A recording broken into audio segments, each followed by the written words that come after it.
سے بدلنے کا. تو آپ کو خود اپنی فکر کرنی ہوگی کہ ہماری حالت کیسے بدلے, ہم کیسے بہتر بن سکے.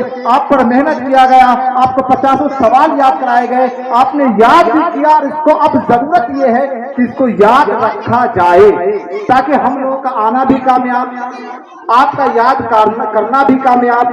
آپ سب یہاں, آپ لوگوں کی وجہ سے جو لوگ یہاں بیٹھے ہیں, جو آپ کو سنا ہے, ان کا سننا بھی کامیاب. جو یہاں نہیں تھے, جو یوٹیوب کے ذریعہ سنا, ان کو بھی ثواب ملے گا, ہے نہیں؟ تو اس ثواب کو ثواب جاریہ بنائیے, اس کو اپنے زندگی میں اتاریے, اور قیامت کی صبح تک, یعنی اپنی زندگی کے آخری وقت تک اس کو یاد رکھیے, اور جب اس دنیا سے رخصت ہوئیے تو اس یاد کے ساتھ رخصت ہوئیے, ہے نہیں؟ نہ کر تقدیر کا شکوہ, مقدر آزماتا جا, ملے گی خود بخود منزل, قدم آگے بڑھاتا جا. اسی طرح سے قدم آگے بڑھاتے جائیے, آپ کو کبھی نہ کبھی منزل ملے گی, اور ضرور ملے گی انشاءاللہ العزیز. آئیے اب بنا کسی تاخیر کے آج کے اس بزم کا اختتام کرنے کے لیے میں حضرت مولانا مشتاق صاحب کو دعوت دیتا ہوں, التماس کرتا ہوں ان سے کہ اس مختصر سی دعا کے ساتھ آج کے اس پروگرام کا اختتام کریں.